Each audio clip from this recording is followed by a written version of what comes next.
আসসালামু আলাইকুম রহমতুল্লাহি ওয়া বারাকাতুহু। শেখুল হাদিস আল্লামা মাহমুদুল হক হাফিজাহুল্লাহ।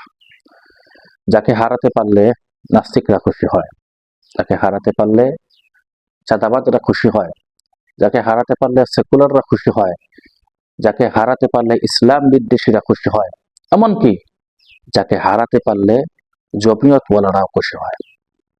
বাস্তব বর্তমানে আমরা যে চিত্রটা দেখতেছি,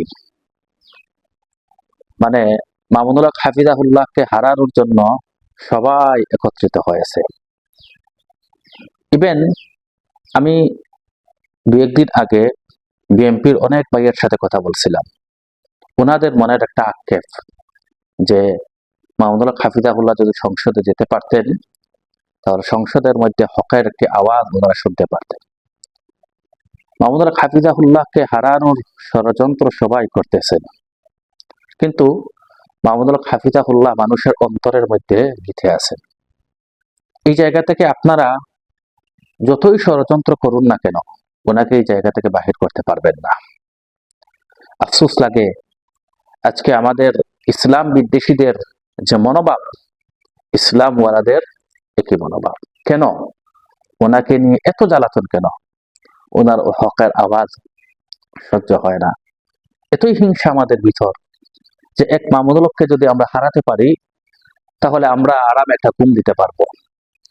আজকে দেখতে পেলাম জমিয়তের যুগ্ম মহাসচিব তালহা শহীদ সর্দার যেভাবে উনি ঢাকা 13 আসনের ববি হাজ্জাজকে ফুলের শুভেচ্ছা দিচ্ছেন, বাংলাদেশের আর কোন এমপি পদপ্রার্থীকে তো উনি শুভেচ্ছা দিচ্ছেন না।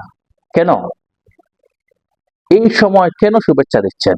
স্পষ্ট বার্তা। আনন্দ লাগছে, আনন্দ লাগছে। ইনশাআল্লাহ এই আনন্দ দীর্ঘদিন থাকবে না, আমরা এটা বিশ্বাস করি।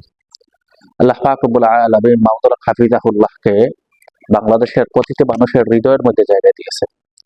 এই জায়গা থেকে আপনারা চাইলেও সরাতে পারবেন না। হয়তো আপনারা একটু আনন্দ করতেছেন সাময়িক সময়ের জন্য, হয়তো মাওলানা হক হাফিজাহুল্লাহ একটু কষ্ট করতেছেন, কিন্তু আল্লাহ পাক রব্বুল আলামিন হকের পক্ষে সব সময় থাকেন। হকের আওয়াজ সব সময় বুলন্দিত হয়। রব্বুল আলামিন আমাদের আমির মজলিসকে কবুল ও মঞ্জুর করেন। আমির মজলিসের দৃঢ়তার মধ্যে রব্বুল আলামিন যেন আরো বরকত দান করেন। আমির মজলিসকে রব্বুল আলামিন যেন আরো হিম্মত দান করেন। এই বাংলাদেশের জমিনে ইনশাআল্লাহুল আজিজ আমির মজলিসের দ্বারা আমরা আশা রাখি ইসলামের পতাকা উড়বে ইনশাআল্লাহ, ইসলামের পতাকা উড়বে ইনশাআল্লাহ। আল্লাহ পাক রব্বুল আলামিন যেন আমাদের এই তামান্নাকে কবুল ও মঞ্জুর করেন। আমিন ইয়া রাব্বাল আলামিন।